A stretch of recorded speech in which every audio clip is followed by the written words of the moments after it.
Today, less than 16% of Gen Z says they're even proud to be an American.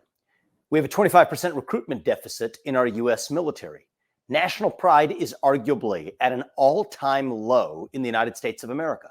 It used to be that most Americans actually called themselves proud to be a citizen of this nation. Now, especially in the next generation, it is a small minority that say the same thing. How did it happen? Well, it's not a coincidence, I believe, that we see the decline in civic pride over the same period that we also see a loss in individual self-confidence. Reports of self-confidence report a national decline on that metric as well, with depression, anxiety, and other forms of mental health affliction spreading across this country like wildfire. I don't believe these two things are unrelated. I think they're deeply related. They're symptoms of something deeper. Now take individuals' identity with their family. The role of the family in grounding our own conception of our identity, too, has declined in America, and that's in part because of the facts. In that case, 40% of kids in many ethnic subgroups are born into fatherless households. Across ethnic subgroups, you're looking at 25% fatherlessness rates in the United States of America. So whether it's guided by fact or by identity, the role of self-confidence in yourself as an individual, the role of yourself seeing identity in your family, and the role of yourself seeing yourself as a citizen of a nation, all of these are in decline at the exact same time in American history. We could debate which one is causing the other, or are these all symptoms of a deeper void? Well, today's guest might have an interesting theory on that. He has described a very different phenomenon, not in the civic life, not in government life, but in religious life, a great phenomenon of dechurching in the United States. In his writing, he's discovered that a majority of Americans are now questioning whether or not they should even belong to the religious institution they were once a part of. And we are seeing the largest mass exodus from the church, not necessarily from religion or faith, but from the church that we've seen in American history.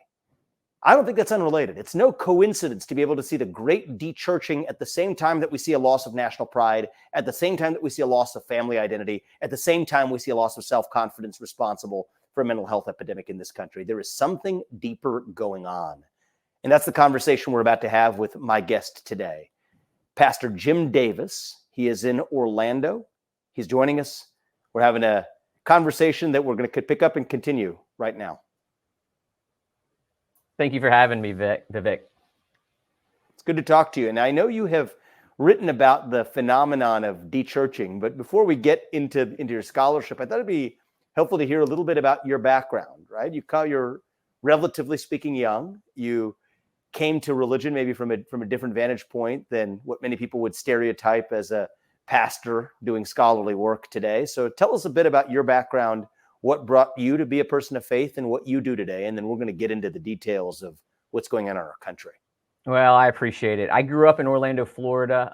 As I was saying before we started recording, I'm third generation Orlando, which means that my people were here before there was a good reason to be here.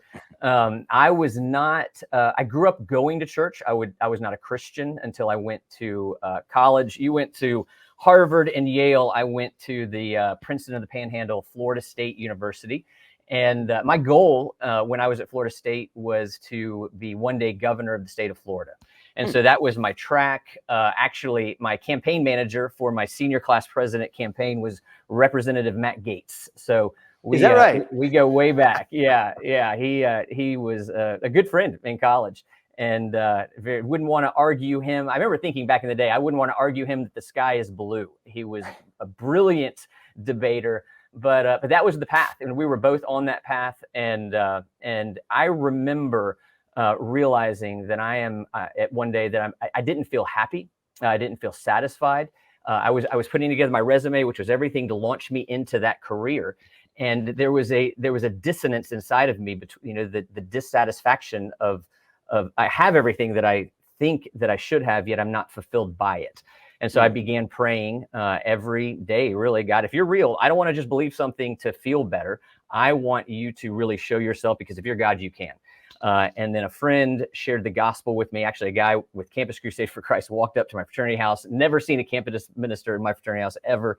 He shared the gospel with me, and it really clicked for me that I was looking to my resume to do something that only Jesus can. I was looking for my resume to fix my sin problem, and only Jesus can. And that really just changed the whole course of my life. My desires changed. I decided to go in full-time ministry. My wife and I moved around the world for 15 years, lived in Europe, lived in the Deep South, and finally came back here to Orlando, where I pastor Orlando Grace Church. My wife is a counselor, and we have 4 kids, age 9 to 16. So it is a very busy time.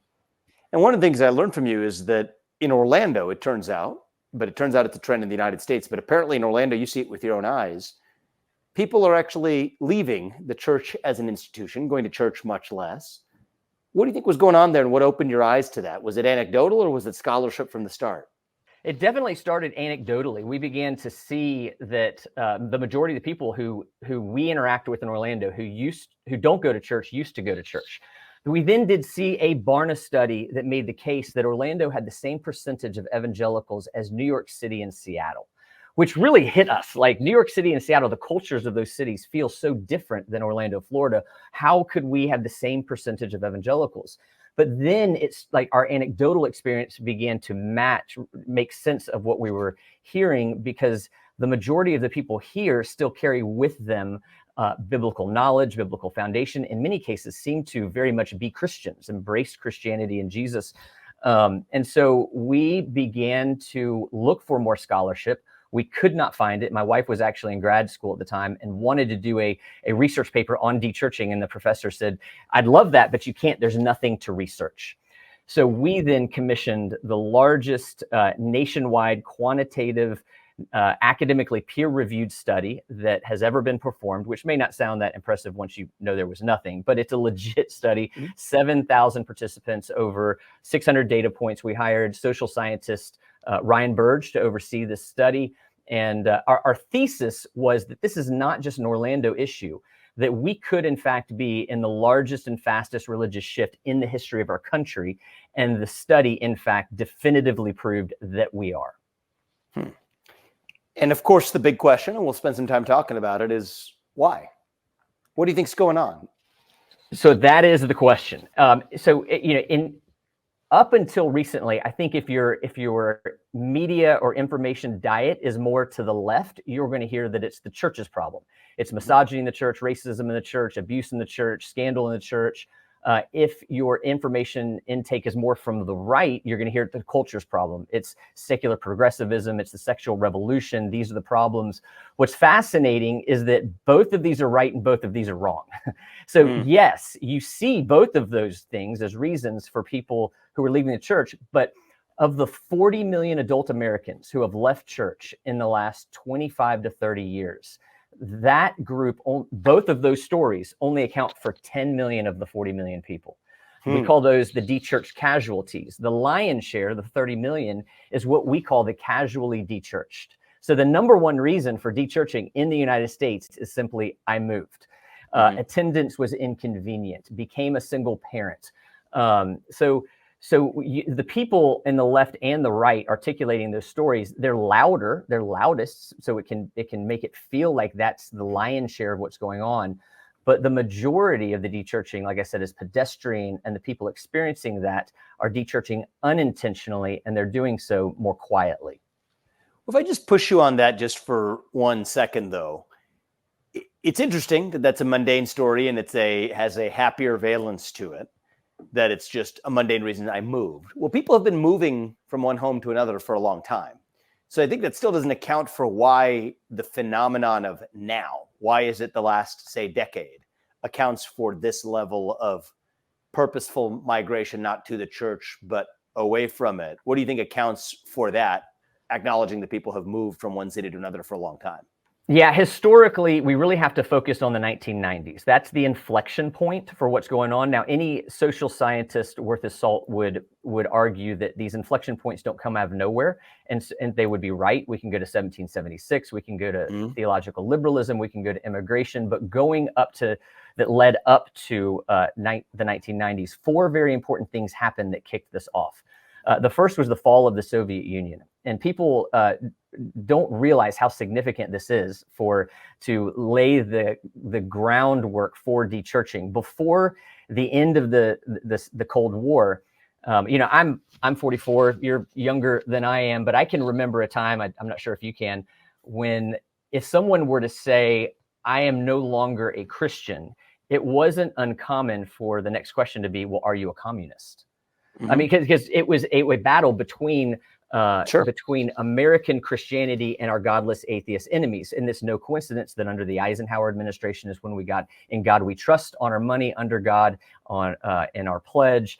And so once the Soviet Union was fell, it that recent that it became that was added to our pledge? The Eisenhower administration. It was a part of Cold War propaganda. I mean, I'm not against those things, but that was what it was. So that's actually an interesting fact. So under God was only added to our pledge under Eisenhower. That's right. And the same thing in our coins, "In God We Trust." Now, that's right. That was always part of the national, I suppose, seal and creed of the United States, right? You've had "In God We Trust" for a long time, going back to our founding. But it's the phrase has been there, but we put it on our money. Yeah. Got it. Very interesting. Okay.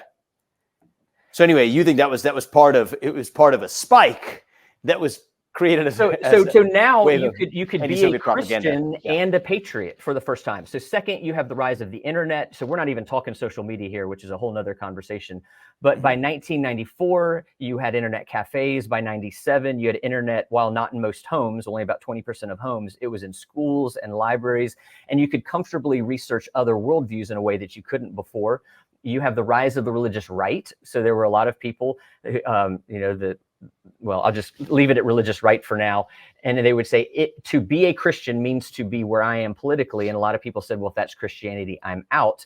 And then at the end of the decade, you have 9/11, which was when overnight, really, our national enemies went from godless atheists to religious fundamentalists. And people felt like, well, if that's what religion is, I'm out. Now, what we would argue is the 1990s created an opportunity for people who really didn't fully embrace Christianity to have an excuse to be open with that fact. And in the 1990s, you're going to have more people dechurching from the secular left and from mainline and Roman Catholic churches.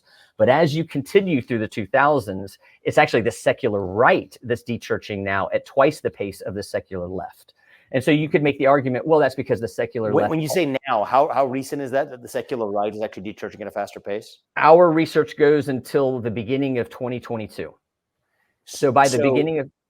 When did that trend start? Well, it began to... Early 2010s would probably be... The way we did our survey, we can see the shift, but we didn't ask the specific year. We could say how long since, well, we could say how long since you've been in church. And it seemed like the early 2010s was when we began to see, around 2010 is when we began to shift from the secular left to the secular right dechurching.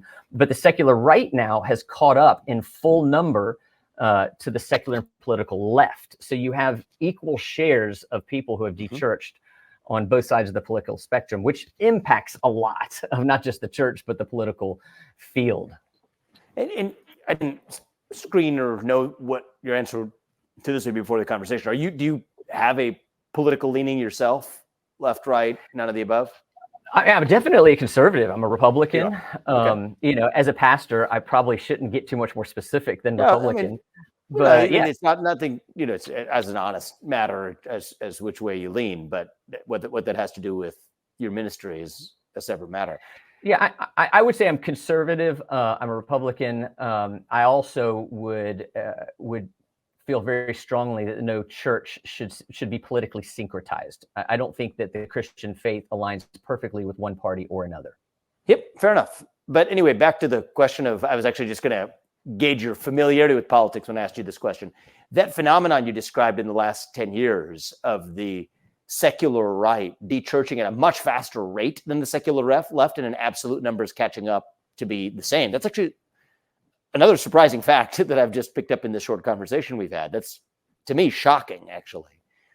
But when I think about it, do you think that accounts for some of the changes we have seen in the Republican Party and the direction of the Republican Party and where the priorities of the party are? I do in many ways. So I'm glad you asked me if I was a conservative or not in not so many words, because I don't want to lose your entire audience when I say this.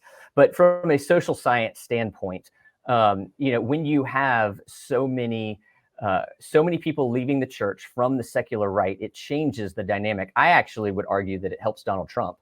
And the reason that I would argue that is because it's hard to imagine the Republican Party of the late 90s and early 2000s, who's still battling the Bill Clinton ethical situation. It's hard to imagine them nominating somebody like Donald Trump. And I'm not for or against in this podcast. I'm just saying the landscape has shifted as millions of Christians have left the church. I think they're not in the same space as the Republican primaries were in the late 90s and early 2000s. So I hope that you can push on that if you want, but I think it changes the political landscape. I also think that we see a lot of Christians who have left church on the secular right, who find church-like ideals of mission and community in in the political landscape. And so that changes things too. I think that you find some people who feel even more strongly than they did, say 10 years ago on certain topics. Politics is a substitute for religion.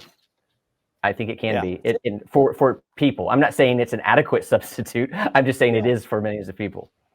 You know, that's an interesting detour that we may just go on and then come back to in a second, because I think a lot of this relates to a theme that is near and dear to my heart. I think it's important in the country and motivated my presidential campaign, is the essential human purpose we have for human hunger, we have for meaning that goes unfulfilled. But I do think that one of the funny things that happened when I came to Orlando, since you're in Orlando, I'll give you an Orlando story, for CPAC a couple of years ago, the conservative conference, was I noticed a greater affinity. That was a year where there was actually probably one of the first years where there were a lot of ex-US conservatives, populist nationalists from Europe and other parts of the world that descended on CPAC. And it struck me leaving that particular occasion in Orlando that the ties, the commonality of tie between the conservatives from different parts of the world who were in that room were probably stronger, right? The human connection and relationship and sense of camaraderie and sense of even shared lowercase c citizenship of a shared set of ideals. That was a tighter tie amongst people of different nationalities in that room than I see actually even between many people who would be in that room, myself included, and many people who are citizens of the United States of America, but of a different political ideology. And so I bring that example up because it's a different axis of saying that, you know, you might find greater common cause grounded in your political beliefs than you do necessarily in your citizenry, even if it's somebody from Spain or France or Italy that comes from a nationalist conservative background. Even though you're citizens of different nations, the nationalist conservative right today might find greater common cause with many of those people than they do with somebody who's voting for Alexandria Ocasio-Cortez on a given day.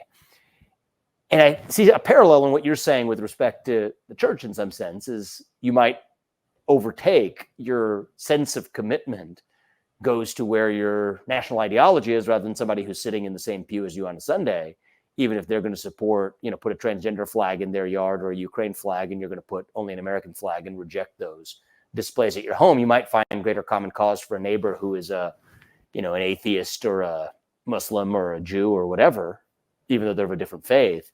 Is that a little bit of, to go double click on what you said, is it a bit of what you see going on? Yeah, I don't think you're wrong on that. I think it's an interesting thread to pull on. I mean, because, you know, obviously we have nationalistic situations like 9/11 where for a hot minute, everybody loves everybody. And that bonds us. But we haven't had a situation like that in the United States for quite some time. I think birds of a feather flock together. Where our highest hopes and ideals is going to bond us the most. And so it doesn't surprise me that a lot of people with conservative desires and ideals across many different lines would feel that way. As a Christian, our understanding is that we have a citizenship that's even greater than that of whatever earthly citizenship we have.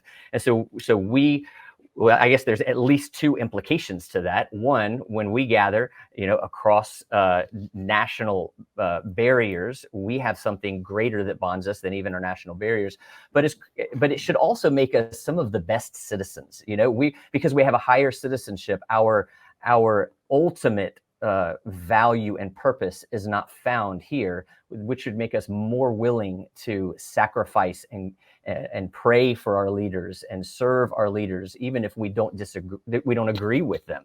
So I would argue that the loss of that in the United States, that we have a higher citizenship, that we have something that bonds us above politics, has eroded at the political foundation, the fabric of our society, because we don't have something bonding us anymore. So the political landscape becomes more polarized. Mm. And what is your perspective on whether the greater inclusion of public displays of faith in the public and civic sphere would be a good thing in the country or not? Speaking from your vantage point as a pastor, as a conservative broadly, that's, I think, a debate that's percolating beneath the surface of the American right now. And I think it's a worthy conversation to have. What do you believe?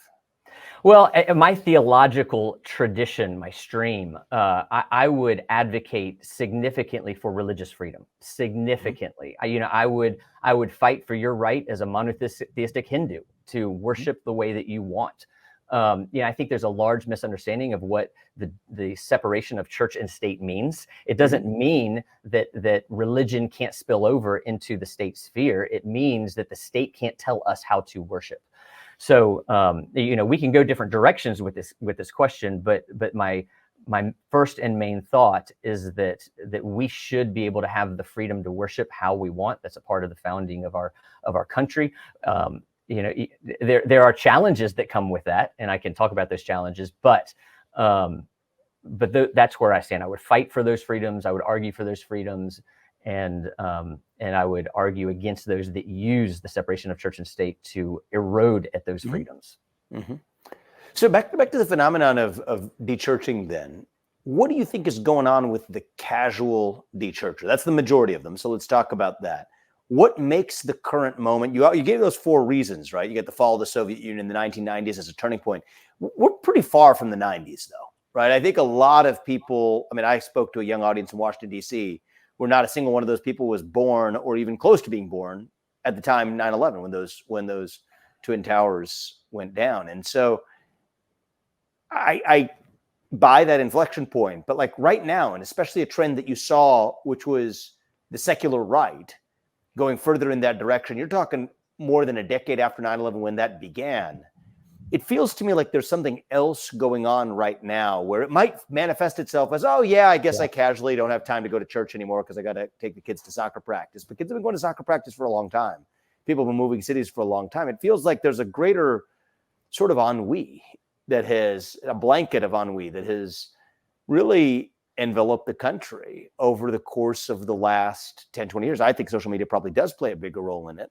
That's exactly where I was going to go. Okay. That's exactly where I was going to go. So I don't think we can understate the fact that the 90s people have had children now. And so that's contributing to the rise of the nuns in a significant way. But social media, if you want to talk about the erosion of institutional trust, and the church is one of 16 institutions that the Gallup poll has followed for 50 years now in terms of the trust in the institutions, social media creates this like funhouse effect. It's where you remember to look at the mirror in the funhouse and something that's normal or even small looks very big. And so that's what happens, because in social media, you have people who are more willing to talk about politics and culture than they were in the 90s and early 2000s.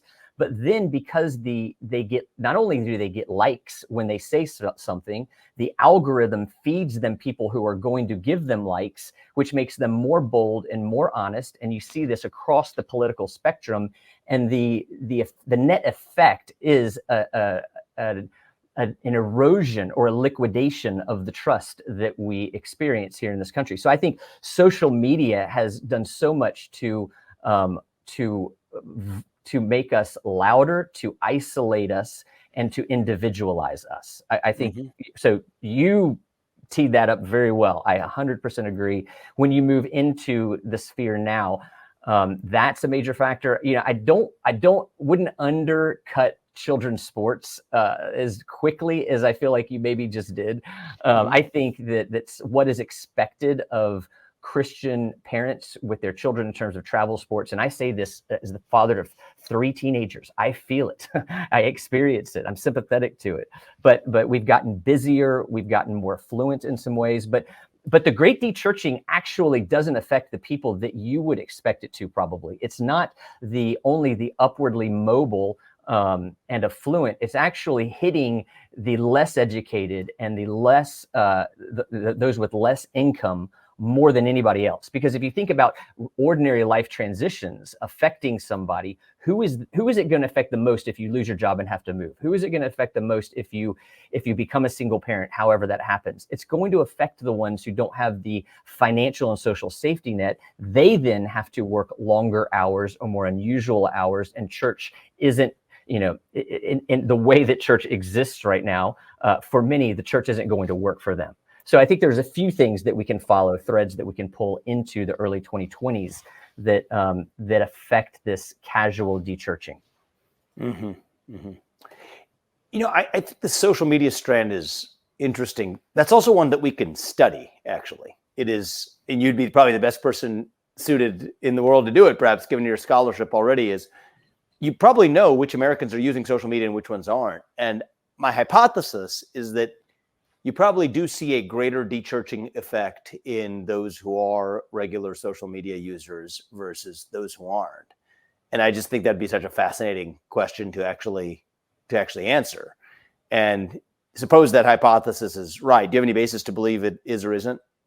Yeah, I mean, none of our research would cover that anecdotally. I think because we know from research that social media has an isolating effect, it would make a natural sense that it would affect dechurching. I will say that one of our most unpopular opinions here at this church, I've written on it in the book, The Great Dechurching, and elsewhere, is that we are pro-technology. We use technology in many ways, but we have stopped live streaming. Because we don't, what God has given us in terms of embodied worship, we don't want anybody to have the impression that what they're doing when they sit on the couch and watch a sermon and music is in any way the gathering that the Bible tells us not to neglect. It does not take the place of the fellowship, the singing, the prayers, the sacraments. So as a point of, this is what we are here to do. We are here to worship in an embodied way, to be known and to know each other. We have cut our live streaming, and we will, our plan is to never launch or reinvest in that again. And honestly, after we did that, we saw a pretty good uptick in people coming to church. Yep, absolutely. It's like return to work. There's a certain there's a return to the office culture, and there's a real parallel there from the world of business to the world of church. I will say that if the hypothesis is right, that more people on social media or active users of social media are disproportionately represented in the dechurchers versus those who haven't dechurched, as you put it, leaving church, it raises the question of what vacuum in your heart that sort of social media usage is actually filling, right? And I know that the argument for any person of faith to believe in God is not a utilitarian one. It is one that is grounded in truth. And I think it could be denigrating to somebody to say, well, the reason to believe in God is that it's good for you. But acknowledging that there's many different people of different faiths who might be listening to this, I think that there is regardless of your basis of faith, I think that most people of faith would agree that it does happen to be also good for you in order to believe in God. And when you stop believing in God, I think there is an innate human impulse wired in us as fallen human beings to believe in something, right? You and I spoke about this previously in the rise of the modern climate religion. I believe it's no coincidence that you see increased climate fanaticism. You talked about the 1990s as a turning point. Well, I think that is a new substitute for religion that may have come from the early 1990s. And so I do think that there's some of that innate hardwiring, and it may be that social media is not only a cause of potentially the dechurching, but has a substitution effect for at least the void it fills in your heart, in the way that an addictive drug might make you think that you don't need, to pursue happiness in the ways that real pursuits of happiness would give you, rather than the way an addictive drug would. So I might say the same of climate ideology to the number of likes you get on a social media post. Well, I agree with what you're saying. Let me back up just a little bit and affirm, there's been some fascinating research in terms of physical and mental well-being and attending houses of worship, services in houses of worship. In our study, we polled those who had dechurched, and the levels of anxiety, depression, loneliness, and suicidal ideation were off the charts. You can, again, read about it in the book, but it was off the charts. We cite a Harvard study. Tyler, what was his name? Tyler, I'll think of his name later, but he was at Harvard. They did a big Harvard study.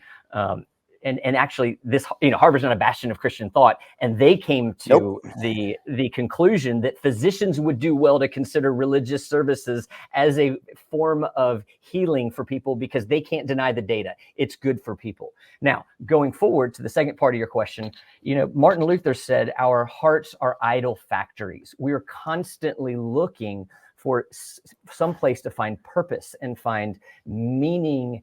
And I would argue that this is, I appreciate you using the term fallen nature. It's a part of our fallen nature. We've been separated from God. We're looking to be reunited.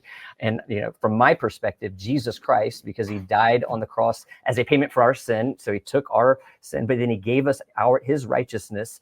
That is the only way that we're going to find the purpose and the meaning that we're looking for. But even as Christians, we're susceptible to finding new places for meaning, to falling off. Martin Luther also said, you jump back onto the horse and you fall off the other side. So we're all prone to find meaning and purpose in places that are ultimately not going to fulfill us. And the more it doesn't fulfill us, the more we're going to go down that path looking for it even more significantly. So I think that's what you find it in politics, you find it in academia, you find it in sports, you find it in health, you find it in every facet of life that a person can possibly look to find purpose and meaning. When obviously, from my perspective, I have a strong view that it comes from Jesus and Jesus alone. Yeah, look, I think actually this point about the utilitarian value of religion, or that need to believe in something, I'd love to probe actually on whether that is embedded a little bit into Christian theology itself, as you just laid out. Speaking as you well know, I'm a Hindu, but I've gone to Catholic school and take a great interest in Christian theology because I also think it is intimately linked with the founding culture of this country. In some ways, that is the heart of the matter, where in the Old Testament, you have the Old Testament God that asked, Abraham to sacrifice his son Isaac, didn't follow through with making him make that sacrifice. But in the New Testament God sacrifices actually his son for the fallen man who needs, you said Jesus Christ gave us his righteousness, but in a certain sense, tell me if I'm understanding the heart of New Testament Christian theology here correctly when I say that it was in part because we needed to see Christ's sacrifice that allowed people who were otherwise fallen to actually believe in that example. That was the true sacrifice that God made in sacrificing his son, is giving people the example of Christ who actually, when we say died for their sins, that's part of what maybe God is acknowledging about the fallen man, is he needs to see the example of somebody who actually made that sacrifice, sort of linking it to that utilitarian argument we had for religion at the start of the conversation.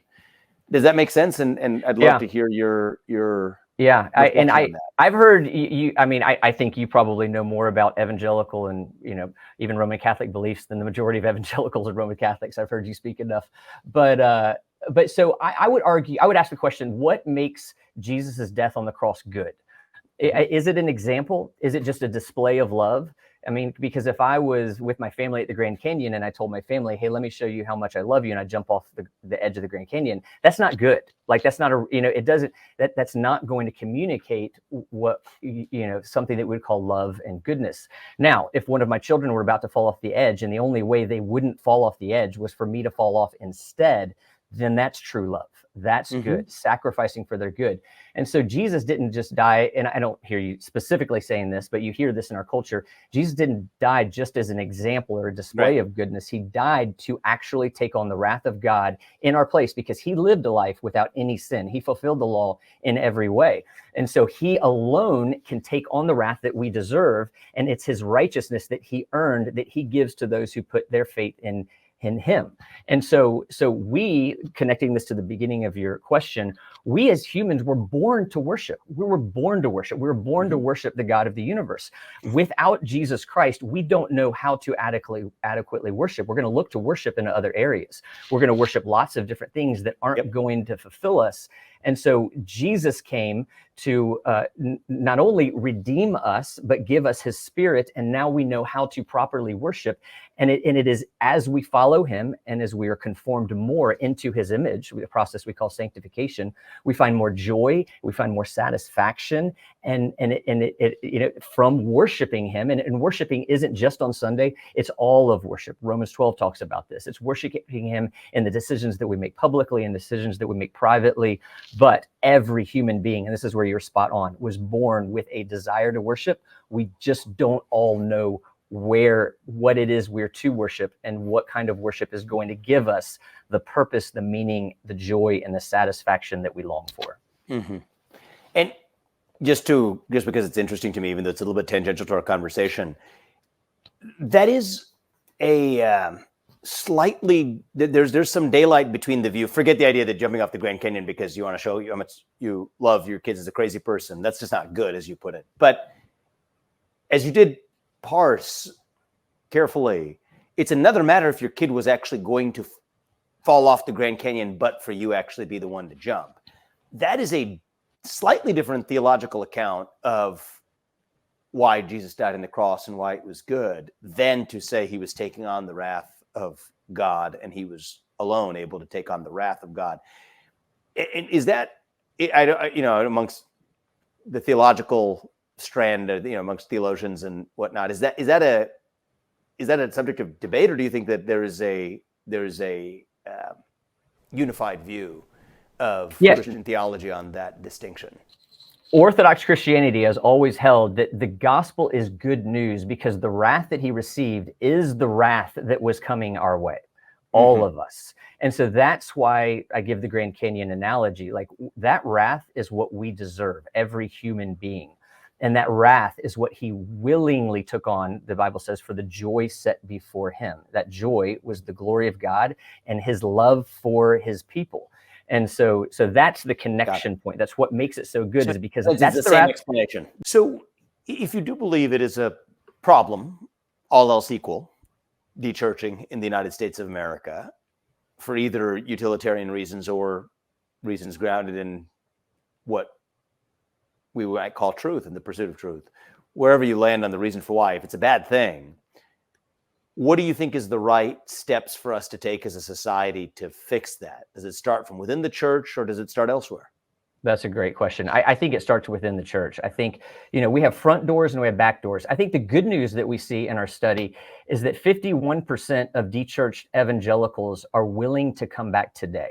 Now we make we work really hard in the book to articulate that the dechurched are not a monolithic group. They're not. We worked all the information through machine learning algorithms, but there are different kinds of dechurched people. But roughly about 16 million have articulated that they're willing to come back in some way. And so there are things we can control and things we can't control.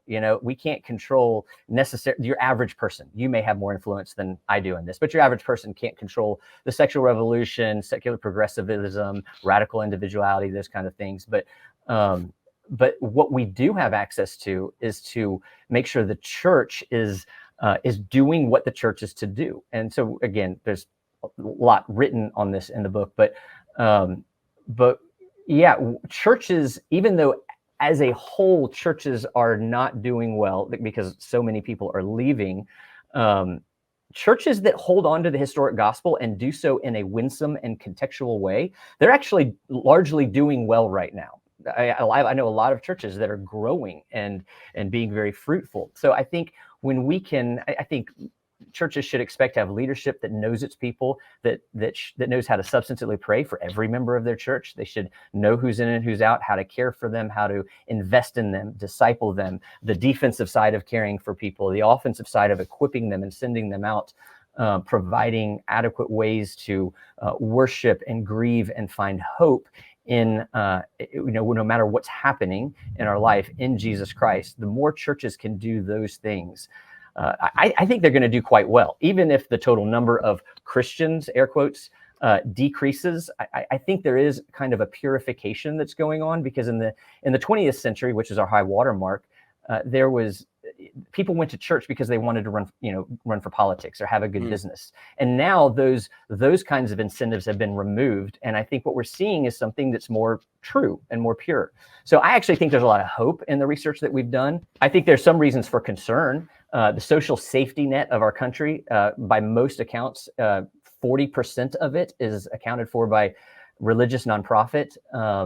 If you take the 40 million people who have left, that's a GDP of about $1.4 trillion. You apply evangelical giving standards of 2% to that people, you're looking at $24 billion that is, I wouldn't say has left the church and religious giving, but is leaving. That's going to have a major effect. So there's things to be concerned about, but I think there's reasons to hope too. And I guess if you're talking about the churches themselves taking that step, there's one strand in an earlier episode of this podcast with a different guest. We explored a topic that I'd love to just get your take on as well. There is he spoke, at least in his scholarship, so I can't represent to the facts of it, but a change in the rate of flow of conversion from Protestantism to Roman Catholicism. That actually is a recent reversal of a historical trend that actually went the other way. And so even though in absolute numbers, it's still more in the other direction, there's been in recent years a reversion in the other direction. Is that something that is at all, I don't know if you observe that in your studies or you have any view of that, but does that in any way relate to the conversation we've been having in terms of what people might even be doing within an intra-church movement and what that says about broader dechurching more generally? So it's funny. I know who your guest was just by your question and the way you framed it. I think he's right. What we're seeing, especially among younger generations, is an increasing value of return to the historic church. In some cases, a high church, or just something you can connect with the long tradition of the Christian church. So there's been the rise of what has been called, church as Coldplay in a TED Talk. And I don't want to overly vilify it. I think the hearts of many of these people are good, but the entertainment is what we're more relying on in that stream. And I think that's the front door is big, but I think the back door is a bit larger, because what you win them with is what you win them to. And it tends to be in these cases, entertainment, not discipleship. And so I do think there is a return that we've seen, that we've studied to higher church historic movements. It doesn't, while I'm not a Roman Catholic and could articulate why, it doesn't surprise me that kind of data is coming out. Mm-hmm. And do you believe that there is going to be, as I actually do, an organic revival, regardless of whether the churches take steps to do it or not, of people coming back in some ways with redoubled vigor after this pass of the cloud of ennui, social media induced or otherwise? I think that's something that I think is more or less inevitable because of how we're wired. I don't think that the transhumanist vision of all of us converging into a giant ball of light is exactly going to transpire the way that the transhumanist vision supposes, which means there may be a great awakening coming, whether or not you like it, Christian or not, of a religious revival in a variety of some kind. What do you think about that, if you're a man of making predictions here? Yeah, well, that's the question, man. That's the question. I tend to be hopeful. We're told very clearly in the Bible how this story ends, and the church prevails. But even outside of the American context, there are more Christians alive on earth today than all the Christians who have ever lived from the 1st century to the 18th century. So in the global East and global South, Christianity is booming. So I don't lose hope. I do think that we're seeing churches that are returning to, what we're calling people to in our research isn't something new. We're calling to a return to something that's very old. And I think the churches that are doing that well are being fruitful.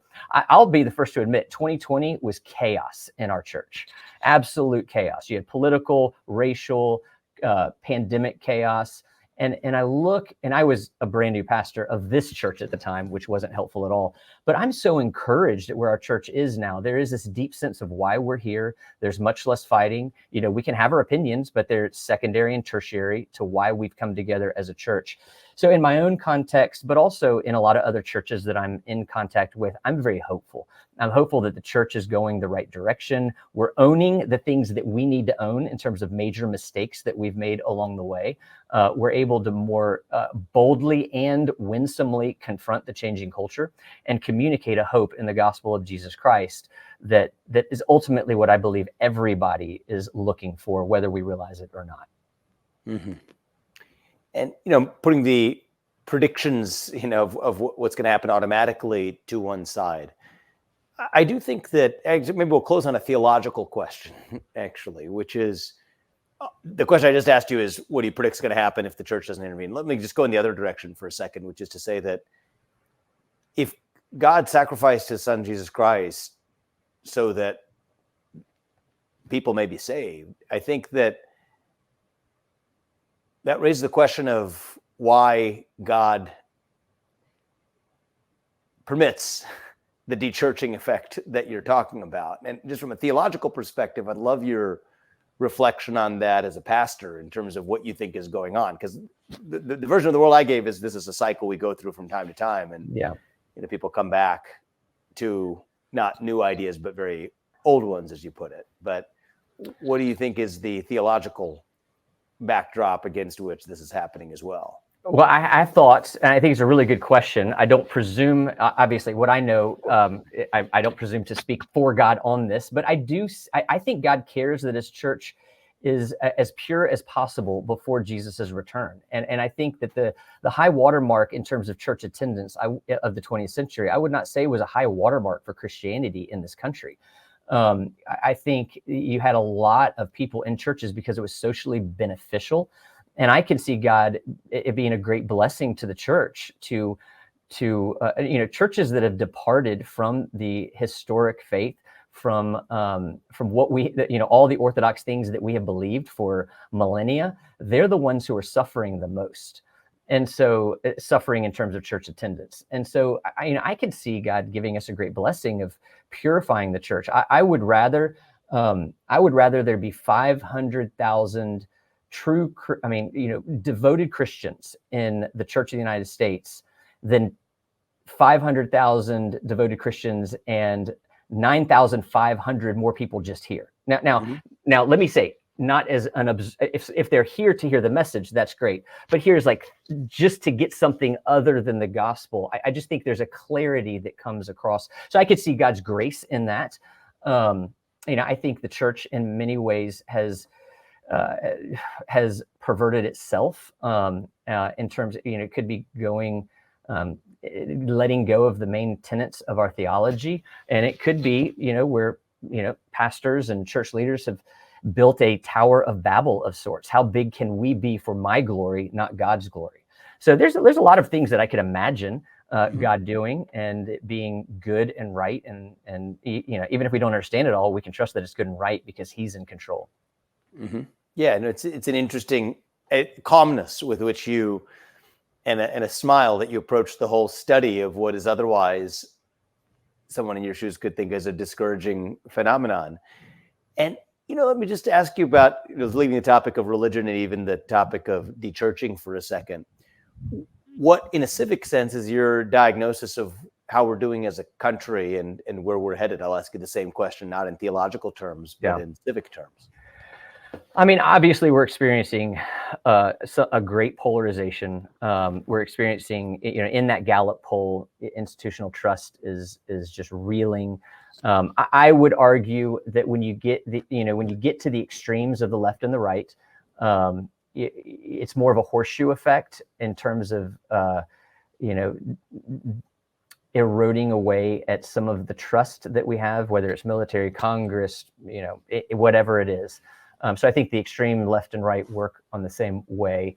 I think, I've wondered the question, does the polarization in society is that what's causing the polarization in the church, or is it vice versa? Because if you look at Christian Twitter in 2019, it's solidly 6 months ahead of anything that Fox News or CNN or MSNBC are talking about. So in some ways, I think the church has failed, but I digress from the bullseye of your question. Civically, I hope for civil discourse we can be clear and, I don't know. I long for something that feels more stable. I long for more compromise rather than my way or burn it down. And I see that in multiple areas. So, I don't know if I'm getting where the bullseye of what you're asking, but those are some of my civic desires. Well, look, I asked those two questions together because I think that there, even in your answer, maybe a tie between them. You surmised, of course, you never purported to speak for God, but you could offer a theory or a vision of why the dechurching effect may have a purifying effect in the church itself, which in theological terms would be in preparation for the return of Christ and the second coming. And at the same time, in the civic sense of the word, one of the things you said you long for is greater institutional trust, to which I would just inject a view that I have, which is it's a tough thing to ask of a citizen at a time when many of those institutions have behaved in ways that don't yet deserve that trust. And I think that it's a complicated question where we are in American history of whether institutions ranging from the media to the federal government to local governments to universities have so badly betrayed the trust of everyday constituents or citizens or stakeholders that they're supposed to represent. That is the right answer to incrementally reform that institution, or is it to in some way gut the rot of that institution so that it may be, to borrow your language in the theological context, purified before it is restored? And so in some ways, I think that there is a connection between those last two exchanges we had. And, what God's plan is, that God knows. But I think in terms of the United States of America, I am increasingly of the belief that institutional trust is something that we're badly missing in this country. But the cure may be different than trying to rectify the corpus as it exists. But at some points, a little bit of creative destruction through the model of the Phoenix, of really abandoning the edifice once it has been so badly corrupted, and rebuilding on a new one might be the last best choice that we actually have.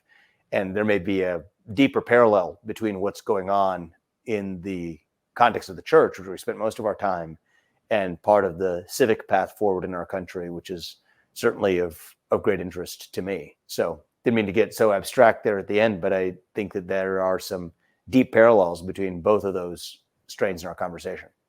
Well, I can see that. I would leave that to leaders like you and others to figure out on a larger scale. Certainly, that's kind of how our country was formed.